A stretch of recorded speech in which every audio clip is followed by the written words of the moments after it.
Fancy a bit of biological enhancement with your military FPS? Well, join me as we take a look at Ubisoft's recent PS3 exclusive, Haze.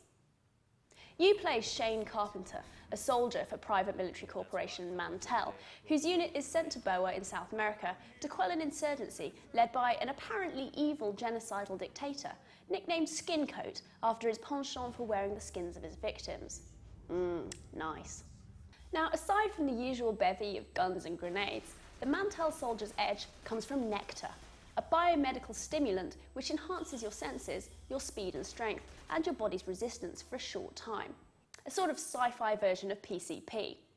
Now, it's not quite as intricate as Crysis's suit, but it does add an extra dimension to combat, as well as to the plot. You need to ration your doses as your stocks replenish quite slowly, and if you OD, you get twitchy with impaired vision, control and aim, and Carpenter will start to shoot randomly of his own accord. Partway through, you'll also start to experience problems with your nectar administrator, which will also mess you up quite a bit. Eventually, you and your pain-in-the-arse meathead team capture Skincoat, and you realise that things are not quite what the Mantel propaganda machine has led you to believe. So far, so good. So why has Haze been panned by so many critics? Well, despite some sweet plot and gameplay concepts and really good design, the execution leaves a somewhat sour taste in the mouth. The graphics are pretty damn clunky for a game that claims as much as this one does, and so the good design work you see in the locations, the armour and the vehicles is let down, and the whole thing looks really dated. Combat also feels pretty light. Skirmishes aren't fantastically designed, and you're pitted against some very weak AI. I mean, seriously, I ran into a room and missed the dude by the door. He snuck up behind me and hit me in the back, but rather than hit me again and actually take me out, before I could even turn around, he'd run out of the room and given me a clean line of fire.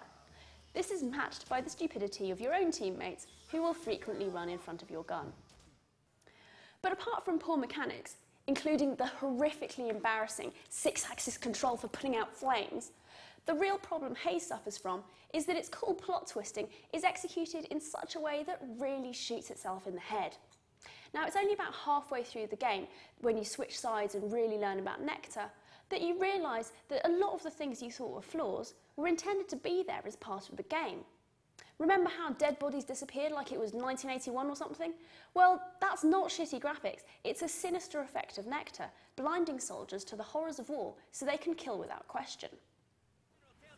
This is actually a very cool moment of realisation and a good use of video game technology as a storytelling medium, but a lot of people won't stick with the game long enough to find this out.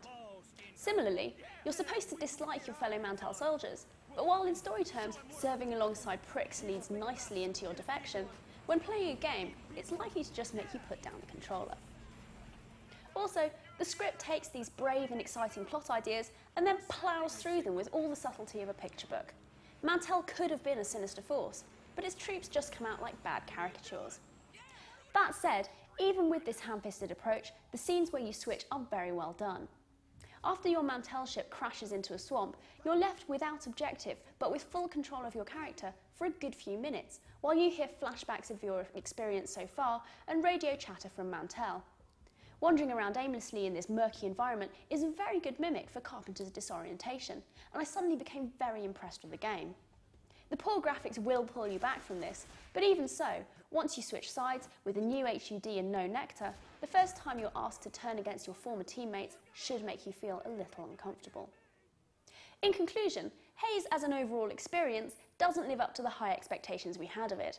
In terms of gameplay and graphics, it definitely suffers from being in a genre already glutted with very high quality examples, and so ends up feeling dated.